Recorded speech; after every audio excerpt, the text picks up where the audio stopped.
You're watching CBS 8 Mornings at 6. So glad you're with us on this chilly start to your Wednesday here. It is 6 a.m. I'm Eric Connert. And I'm Nada Iranpour. I'm going to grab those fluffier jackets, maybe. Let's get over to meteorologist Evan Irani with the check of what the temperatures are doing right now. It's clear overnight, basically. That's the contributing factor, is that we don't have the clouds to act like blankets for us. So instead, since we are clear, it is rather cold to kick off your Wednesday morning here. Temperatures mostly in the 40s and 50s. Some of the mountain ranges expected to drop into the 30s. Mount Laguna is already there at 39 degrees right now. Julian's at 41, just made it there. Poway's at 43. And you got Fallbrook at 48. Along the coast, you're mostly in the low 50s. So yes, a very cold start to the day. By the afternoon, we should hit the 70s, though. It's a dry one out there for today, tomorrow, and Friday. And then another chance for rain in the forecast by this weekend. Coming up in just a few, we'll talk about that chance for rain as the weekend arrives and how your trick-or-treating forecast is shaping up. Back to you. Okay, can't wait to hear it. Thank you, Evan. This morning, Harborside Park in Chula Vista finally has a reopening date. The day would be December 16th. Yeah, this has been closed for over 2 years due to crime and a homeless encampment. CBS 8's Regina Urita live in Chula Vista now with reaction to this. A long time these folks have waited for this park to reopen here, Regina. Yeah, that's right, guys. 2 years. And yesterday they were able to hear about the reopening date. But we do know that this park closed down over concerns of crime, drug use, and homeless encampments. So hearing that this park is going to reopen again, well, many families are looking forward to that.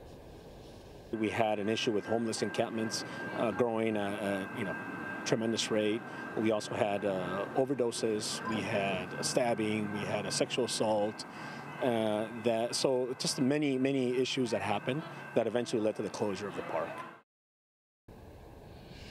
Now, more than 2 years ago, the park was closed down temporarily over growing concerns of criminal activity. With the first phase of Harborside Park set to reopen in less than 2 months, people who live in this neighborhood are more than ready to see this park with a new look. Some of the improvements to the park include a walking fitness trail, the installation of a ranger station, and a mini-pitch soccer court that's expected to be installed by late December. Chula Vista Mayor John McCann says safety is the #1 priority for Harborside Park and wants to make sure that the park stays open for a very long time. So back out here, the city announcing this does come a day before the homeless encampment ban is supposed to be in effect. This will prohibit camping within 1,000 feet of parks and schools. That's latest here in Chula Vista. I'm Regina Urita, CBS 8. Thank you so much for that update, Regina. And now today, the San Diego Rules Committee discussing a proposal to ban the sale and use of price-fixing software in San Diego's rental market. Council President Sean Elo Rivera says a Texas-based company's algorithm is using AI-driven price-fixing software to inflate rent across the country.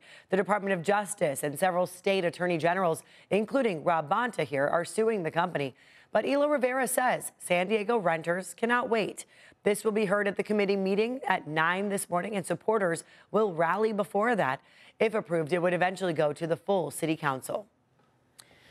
New this morning, this Frontier flight from San Diego had its electrical system malfunction, autopilot stopped working, and radio communications disrupted right before this fiery crash landing in Las Vegas earlier this month.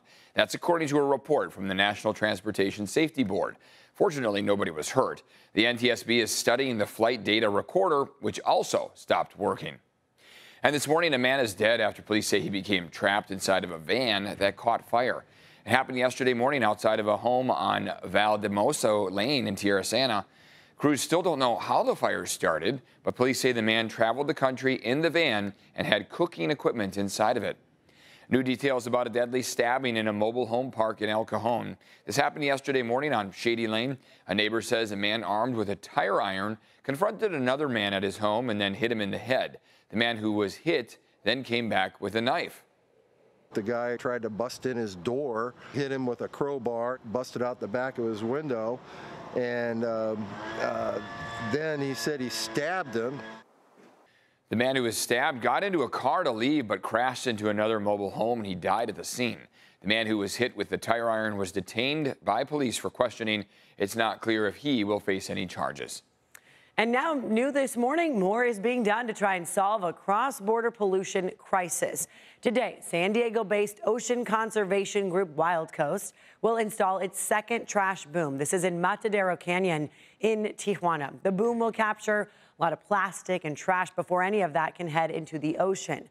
Wild Coast expects this boom will retain 6,800 pounds of trash every month, or 80,000 pounds a year. The first boom was installed in Los Laureles Canyon back in 2022. We went down there and visited that site. You see it here. Since then, it has stopped over 239,000 pounds of waste, plastic, and tires from reaching the ocean. Meantime, we are learning more about a major project to revamp and expand the South Bay International Wastewater Treatment Plant. This is a new effort to combat the ongoing sewage crisis. Hundreds of millions of dollars will now be put towards renovating that facility in San Ysidro. It's in the Tijuana River Valley, right by the border. The goal is to increase treatment capacity from 25 million gallons of wastewater per day up to 50 million, so doubling capacity up to 75 million gallons at peak times. We have over $400 million right now. We still need $200 million for the surges. That is when they have a really bad problem. But you know what? We got over $400 million. That's something. The work can begin. The work on the project slated to start by the end of this year. For decades now, diesel engines and a haze of pollution have been present in San Diego's South Bay. And now a large influx of federal money set to transform the port of San Diego by using clean energy. The EPA awarded California more than $1 billion to help decarbonize its ports, and San Diego is getting nearly $59 million. The port is working toward the goal of becoming fully electric by 2030. What it will be doing is allowing us to electrify the rest of our equipment on our 10th Avenue Marine Terminal, as well as to put in shore power plugs. That means that ships can plug in when they come into 10th Avenue and when they come into National City Marine Terminal.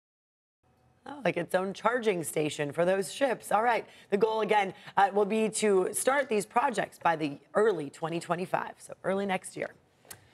All right, taking a peek outside here. Depends on where you're at, but pretty cool start to the morning and just nice, comfortable temperatures when you talk about what it's going to look like the afternoon. Afternoon skies are pretty fantastic. I mean, partly cloudy, temperatures in the 70s. Nice. There's a difference, though, I'd say, if you're in the direct sunlight versus if you're in the shade. If you're in the shade, a sweater will probably still come in handy by the afternoon. If you're in the direct sunlight, however, mid-70s out there should be pretty comfortable. So it really is dependent on where you are, how much sunlight you're going to be under. And remember, we should still be lathering up the sunscreen. UV exposure can still stay high out there.